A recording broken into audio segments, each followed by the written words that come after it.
Bill, first off, thank you so much for being in here with me today. Very exciting day, very successful day. Why don't you tell us a little bit about what we got to see this morning? Yeah, it was really my pleasure to be down here and actually get to witness the capture and berthing of the Dragon spacecraft to the space station. Again, I was here for the demonstration flight, and I got to watch a little bit of the tension as we learned how some of the systems would actually operate and work. And then I got to see the results today of where they took the lessons learned from that previous demonstration mission, and the LiDARs, the thermal imagers, all the equipment that was needed to make this work just worked extremely smooth. I can't say enough about the crew on orbit that was really ready to go do the capture. Aki was ready to do the capture. They did it a little bit early, and it worked out really well. And the control center team here and the team out in Hawthorne and with SpaceX just did a phenomenal job of making a pretty complex ballet in space look pretty easy. And it was not easy by any stretch of the imagination, but they just did a great job, and it's great to have the Dragon spacecraft on board the space station today. So not easy by any stretch. A lot of milestones overcome throughout the years that we've been working side by side with SpaceX. Talk about some of the milestones we had to overcome to get to this point. Yeah, I think what's really interesting and fun for me is I get a chance to kind of step back and see the teams interact and work with each other. And the beauty is really them working together. The SpaceX team has some new creative ways of doing business that are a little different than the way we would have done business from a NASA standpoint. The NASA team gets to see that. They get to learn from that. They can actually react and implement that in their ways of doing business. The NASA team also has some ways they've been doing things along, they've learned throughout history. And then the SpaceX team sees those, and at first they may be kind of reject some of those ideas. Some of the ideas for configuration control and how we monitor things and watch things is a little different than what they're used to, and they discount those initially, and then after a while they start saying, hey, this is really, now we understand what you NASA guys have been doing, and they modify their stuff a little bit together. So the beauty is, like in any teaming relationship, if you come together with an open mind and you look together and you work together and you have that common goal, you can achieve so much more as a combined team than you can individually. And I think it's just it's a real pleasure for me to get to watch the best of spaceflight come out in the SpaceX team and the best of spaceflight come out in the NASA team to end up with this wonderful event that occurred today with this capture and berthing. So really bringing in kind of the best of both worlds, some old school NASA knowledge, some new blood from SpaceX, making this Dragon capsule successful. Really exciting stuff. So now, first commercial resupply mission, berth to the International Space Station. What does this mean for NASA? Why is this important? Again, I think this is tremendously important. When we retired the shuttle, we needed a way to get, scientific investigations as well as necessary supplies, crew equipment, food, other things to and from space station. And we entered into the commercial orbital transportation system activity with the Space Act agreements with both Orbital and with SpaceX.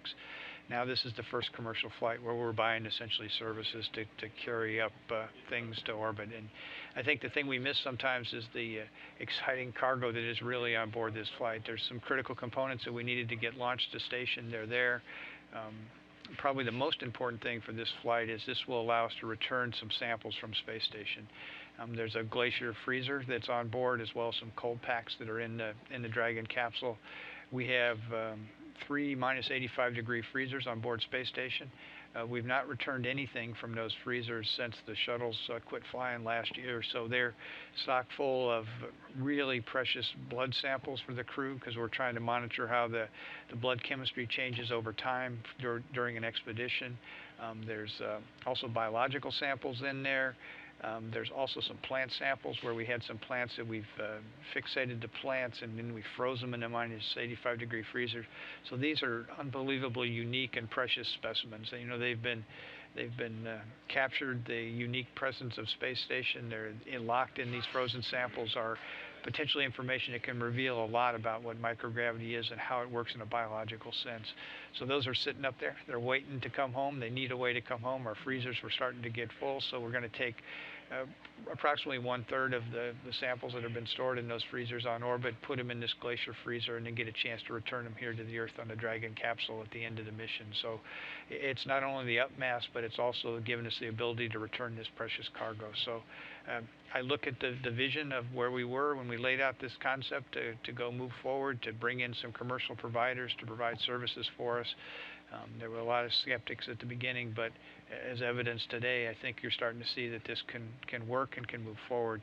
And I think we also need to not lose sight of how difficult this is. So if a problem occurs, we just need to react to that and not lose faith in what we're doing and just continue to keep moving forward. You know, it'll be exciting to get these samples back. It'll be exciting to see some of this research actually get investigated by the folks here on the ground. And Dragon is allowing us to do that with this return portion of the flight coming up. So really excited. I mean, science such a huge part of the International Space Station, such an integral part. Now all those important samples have a ride back down to Earth.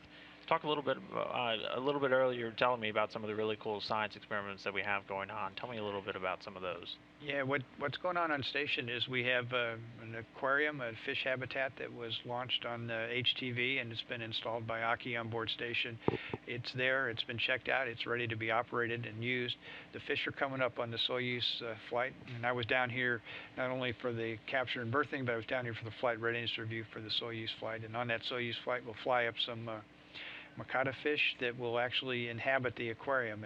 And what's intriguing about that is we were looking at bone loss potentially with this. We've flown these fish before in space for a 16-day mission, but we've never been able to fly them for 60 or 90 days. And if you think about it, you know, humans that walk around on the Earth, we experience bone loss in space, but our systems are loaded by one gravity. You know, the bones are stressed by just walking around on the Earth, or we fly rodents, same kind of thing. Their bones are loaded by one gravity. The fish bones are not loaded by one gravity. They're essentially swimming around in the lakes or oceans or aquariums here on the Earth. So it's much like our neutral buoyancy facility where we go simulate microgravity for our crew members. These fish experience that all the time. So now we'll fly these fish to space, put them in this habitat on board space station, and then we'll go look and see if they actually have the same bone loss phenomena that the terrestrially 1G loaded other animals have, or there's something different that goes on. And what this will do is this will allow the researchers to get more insight into the mechanism behind bone loss that occurs in space. So is it truly a one gravity loading condition? Can you compensate for it by putting the crews on treadmills and loading them with bungees, or doing the advanced resistive exercise device that they use, the ARAD? Can we accommodate that, or is there something else that's fundamentally going on? So what's exciting is these fish will give us another insight into this phenomena we observe in space, and we've really got to learn to control these things if we're going to go beyond low Earth orbit, go to asteroids, go to Mars, get out into space. We're going to be exposed to long durations of microgravity conditions, and we need to understand how to control those symptoms. So this experiment that's coming up on the Soyuz will be very important to give us some insight into bone loss we've not been able to see before. So again, it's exciting. We have to dig a little bit to see what the science is going on board space station, but there's lots of great investigations every day on board the space station. Did they put in a little plastic castle in that fish tank for the? I don't think there's a little plastic castle or any plastic plants in there, but you'll get a chance to see some of the video from station when the fish get. We'll definitely be following along with it. So, again, Dragon commercial resupply getting into full swing, but SpaceX isn't our only partner in the commercial resupply. We have another partner who's moving through and well on their way to soon supplying the International Space Station. That's Orbital. Yep, and Orbital they're going to launch out of Wallops, Virginia, and Wallops Island, Virginia. They're out on the launch pad now. They've just moved the rocket out last week, and they lifted it up and installed it on the launch pad. They had to build essentially a launch pad from scratch. There was no launch pad for this rocket before, so they had to put in not only the cement infrastructure and the facility that holds the rockets, but they had to put in a propellant system that can handle cryogenic oxygen and kerosene to deliver it to the rocket. Also, there's some helium that needs to be supplied, etc. So there was a lot of buildup of the launch just pad, ground up, building it from essentially open beach to essentially a launch pad. So they've been very busy getting that in place. There's been some, typical problems as they check things out. Valves don't quite function right. Systems leak a little bit. Some flanges needed to be retorqued. So they've been working through all those problems. But now they're at the point where the rocket is out on the launch pad. They'll do some fueling demonstrations. I think they start around the 20th of this month, so probably about 10 days from now. And what they'll do there is they'll actually fuel the rocket 3 times to make sure they can really understand how it gets fueled, to get all the precise timing down to get ready for the launch.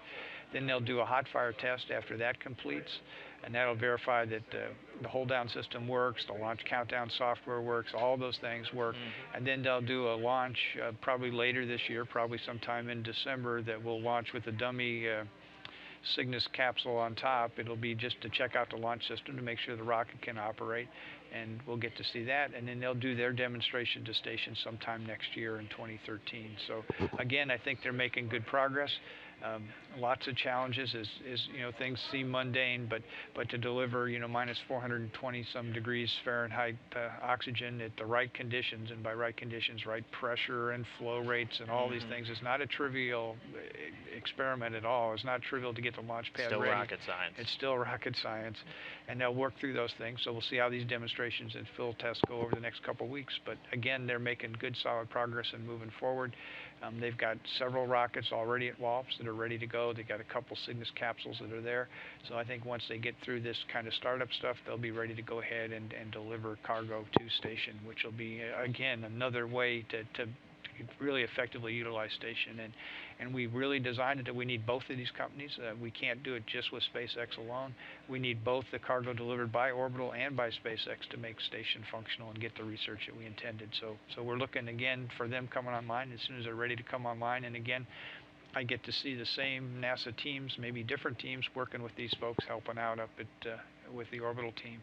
I've been seeing it where a lot of our folks from Kennedy and Marshall and Stennis, who have experience in launch pads and launch design, we ship those up to Wallops, and they've been helping the Orbital team. They've actually worked with them hand in hand, done some test conducting with them as they do it through tests, teaching them how to operate and do things. So again, I'm seeing the NASA team take the newer teams and give them some experience, help them along over through some of the rough spots, be encouraging, but then I also get to see my team get excited and invigorated about a new way of doing business that they've not had a chance to experience. So again, that teaming relationship I described with SpaceX, that same teaming relationship is alive and well with Orbital, and it's a tremendous thing for me to get to see that drive, that pull of spaceflight, that wanting to go beyond low Earth orbit, to understand what we can do with space station, to understand those research questions, to see these teams get united by that passion and move forward is a tremendous blessing for me to get to see these teams work together.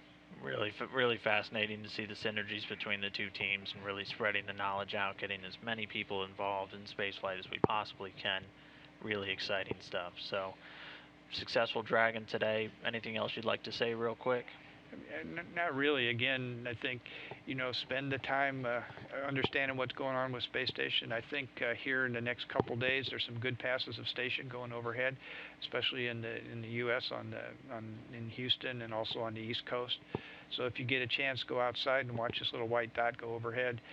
I tell people that you also have to have a picture of the crew, so you need a picture of Yuri and Aki and Sonny, so you can show your friends that these 3 people are in that little white dot up there, right? And there they go across the sky. So I think, and also spend a little bit of time, go out to the web, research a little bit, find out what the research is we're doing today on space station, and then figure out a way to talk to your neighbors and friends about what that research is and how that research affects their lives. And so use that little white dot going overhead that you see to essentially maybe talk to your friends and neighbors about what you're doing and what excitement you see in the space program. So again, my only thought for the day is the weather's been good here in Houston, so if you get a chance, especially tonight or tomorrow night, get a chance to get out there and take a look and see this marvelous thing that flies overhead.